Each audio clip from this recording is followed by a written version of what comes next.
What's going on, YouTube? Or Storm here, coming at you guys with another discussion topic today. This is kind of like our generic ban list type video where I talk about cards on the ban list, and like obviously, we don't know when we're getting a ban list, but it's kind of like ban list season. So I want to go ahead and talk about, okay, what cards do I think are going to get hit? What cards do I think should be hit? And then we kind of get into why are these cards in the ban list, and then we talk about selfish choice cards that I want off the ban list just because I want them off the list.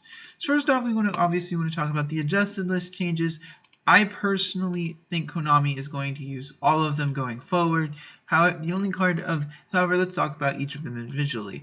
Ptolemaeus is definitely going to stay banned. I think that the card, while the card in concept, Konami probably thought in development that the card required too much extra deck space, that maybe it wouldn't catch on with everybody, but I feel like where they messed up with designing this card was that the fact it could they should have restricted it to only being able to access generic XYZ monsters.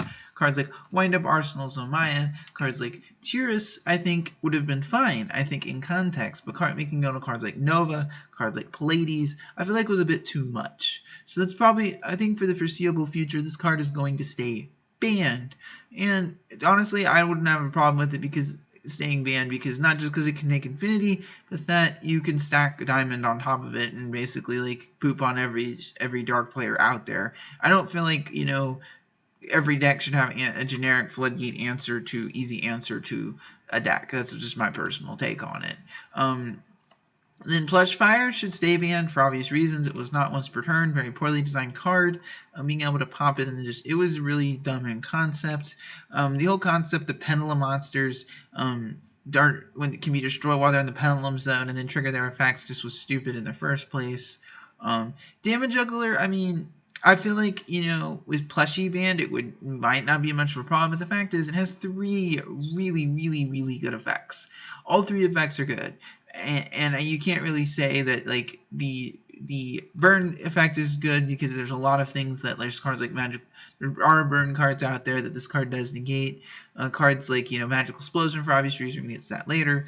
Being able to basically Battle Fader and then search in one card was kind of a bit too much. I wouldn't have a problem if this card does stay banned. Now the one-ofs, Luster Pendulum at 1, I wouldn't have a problem if it stays that way, but to be honest, I think it was a scapegoat hit by Konami. I feel like Luster Pendulum was a scapegoat hit. I think it got hit because of other cards' interactions. I think it's fine as a generic Pendulum support card. What broke the card was cards like Draco Face Off and cards like Ariadne, cards like Plush Fire, which what really made the card broken, at least in my personal opinion. I'd like Luster Pendulum to come back, but of these 6, I think it's definitely not the most likely. Monkey Board should probably definitely stay at 1. I feel like one card, the pendulum mechanic itself is not broken. It's when Konami gets crazy and creates a lot of cards that have one card easily searchable, one card scales. And that's honestly the problem. I don't have a problem with something like, say, Wisdom Eye Magician. It requires me to have it works with another card in my hand.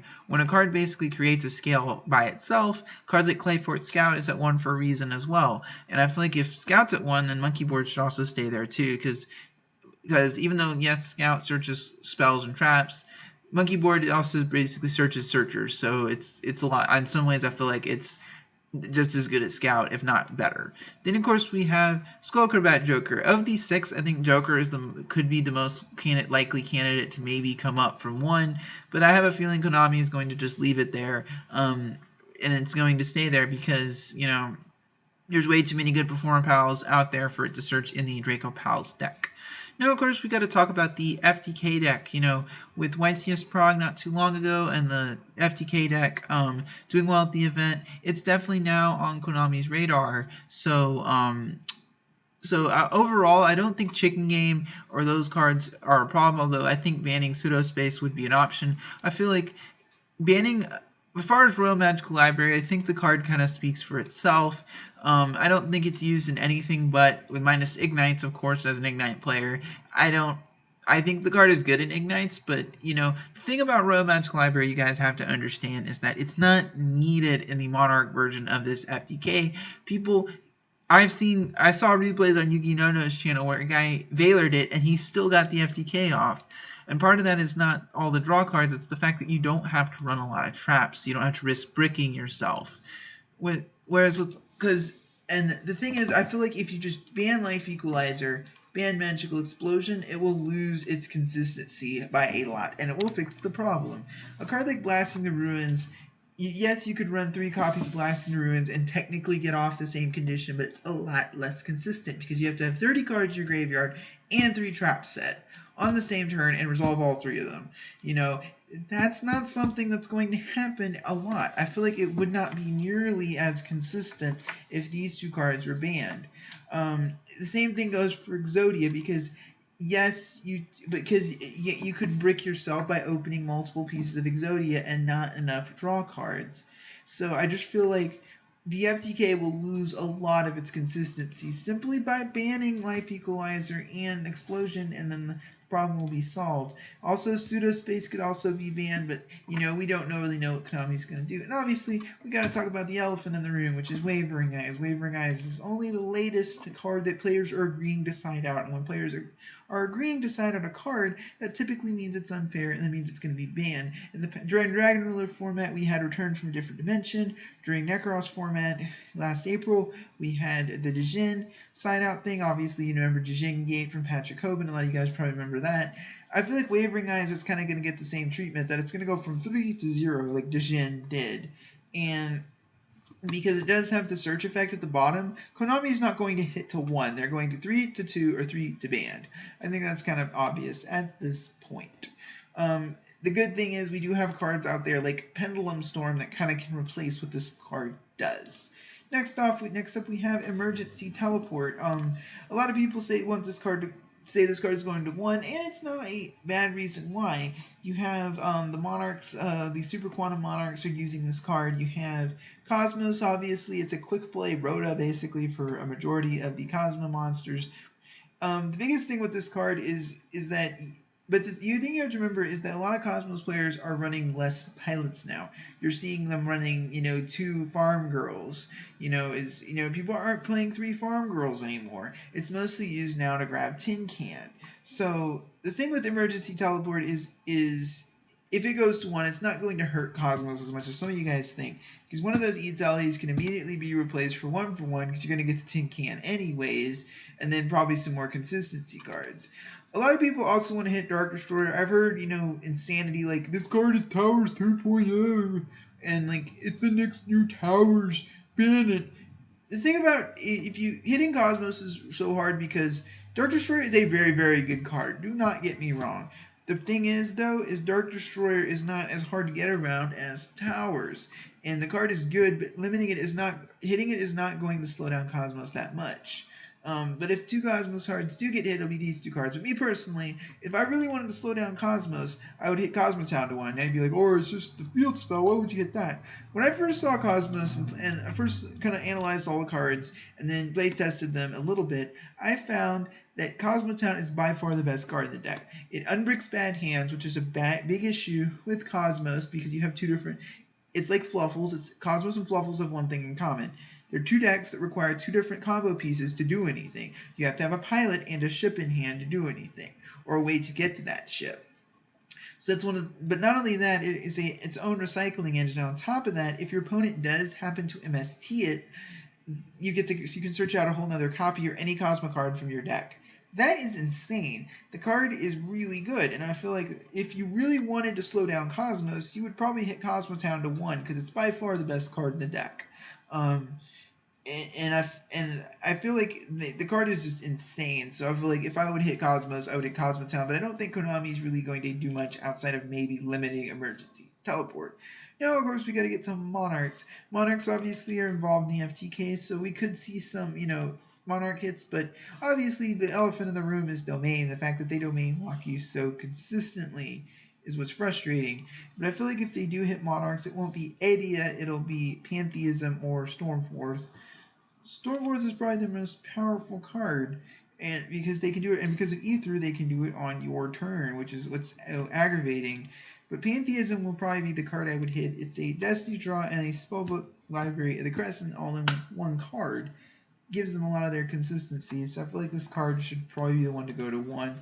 I don't feel like, unlike with the fake ban list, I don't feel like Edia is gonna go to 1. I feel like Edia is fine. It's because some Monarch players are opting to play the Quantum Engine anyways, so whatever. So now we're gonna get to Draco Pals. Draco Face Off to 1. I feel like this is kind of something that's been coming. Draco Face Off is probably the most powerful card in the deck, and it's the reason why you can get easy access to Luster Pendulum. You can basically play that engine in a majority of Pendulum decks and make every Pendulum deck a little bit more consistent. The card is a problem because I can literally play the Draco engine in Dynamis and not even use any Dynamis cards and still beat my opponent easily. So I feel like Draco Face Off to 1 is something that's probably going to happen. Instant Fusion, and obviously we gotta talk about Norden.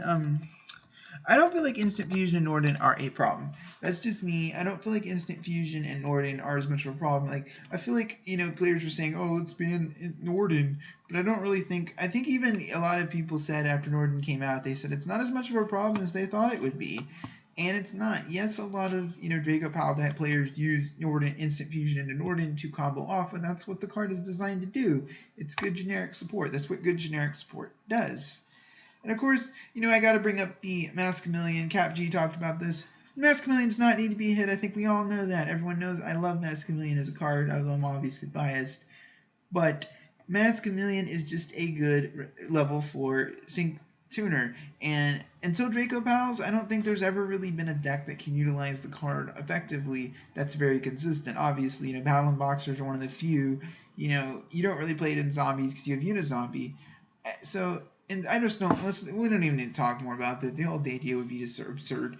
Wisdom Eye Magician is another card I think that's going to be on Konami's radar as we go forward because it's good generic Pendulum support because it's basically a Lone Fire Blossom for Pendulum monsters that provided you have a Perform Pal in your other Pendulum zone.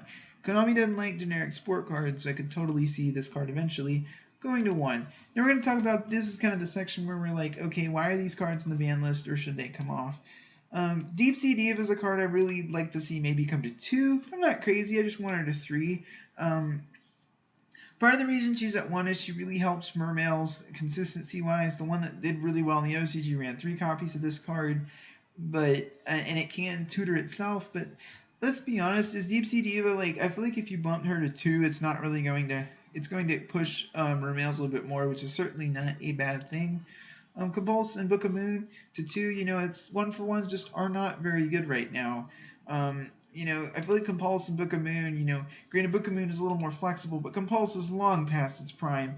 It pretty much, after Next Challengers came out, it fell out of favor, and for good reason. Compulse is just not very good right now. Take it to 2, see what happens. Sort of now, kind of talk about cards that are should probably come off. They shouldn't. Artifact Morale Tech back to 2 or 3.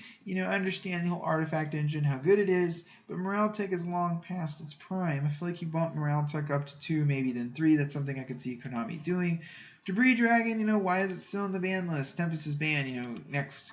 Dandelion, it's kind of similar thing, Plant Synchro, pull, you should probably pull a lot of the Plant Synchro cards off the list, minus, of course, Trish. Trish should probably stay at 1.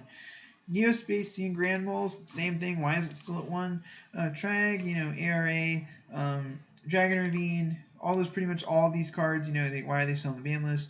Tribe Infecting Virus is kind of a wild card. I would love to see this card come back. I know it's not once per turn, but I feel like cards like this, when we have Regeki at 1, Dark Hole at 2, a Dark Hole for monster types is for discarding a card. Yes, it works with the Landians, which is really good, but I think it's not nearly as broken as it once was nowadays. Then, of course, we have Insector Dragonfly and Insector Hornet. I feel like I could see Konami bumping a Hornet up but leaving Dragonfly as where it is, but at this point I feel like, go crazy and bump Hornet to 3 and maybe Dragonfly to 2, but I feel like, Hornet is much more of a candidate more so than Dragonfly. Now windups, I feel like I talk about windups every list, but I've said this before, I will say it again.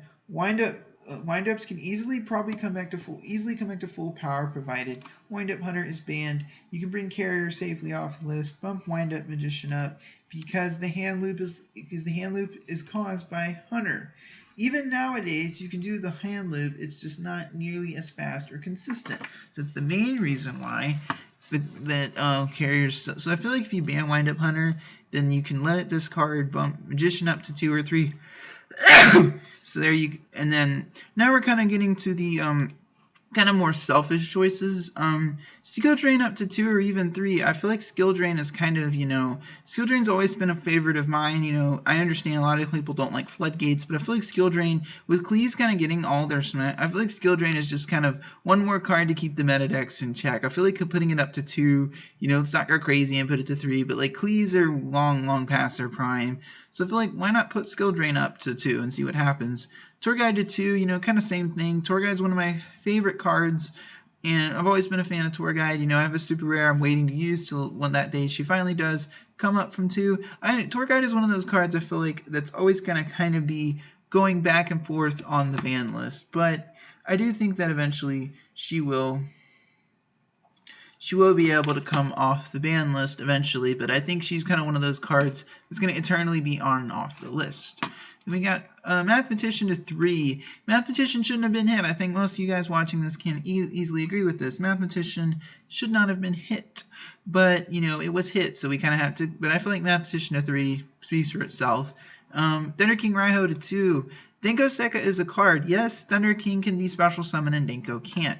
And yes, Thunder King can stop one special summon monster. We are in a pendulum-based format where opponents can easily spam Avions and all these monsters. You're telling me pendulum players can spam all these high-level monsters, but I can't have 2 Thunder Kings? It's a little silly. And yes, it's a mistake and a kind of Blackhorn in one card, and it's a light type monster.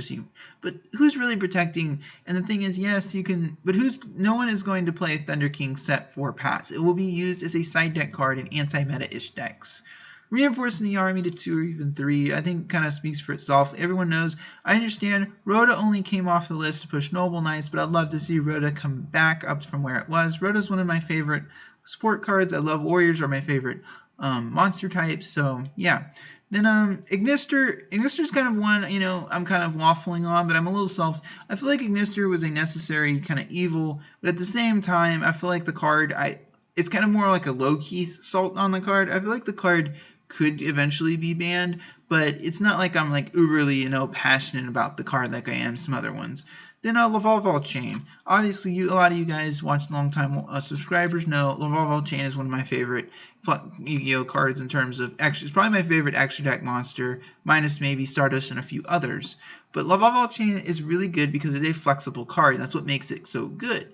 I'd love to see it come back. Just to 1, 2 and 3, the loops. It's where the only decks that use multiple chains are decks that use loops.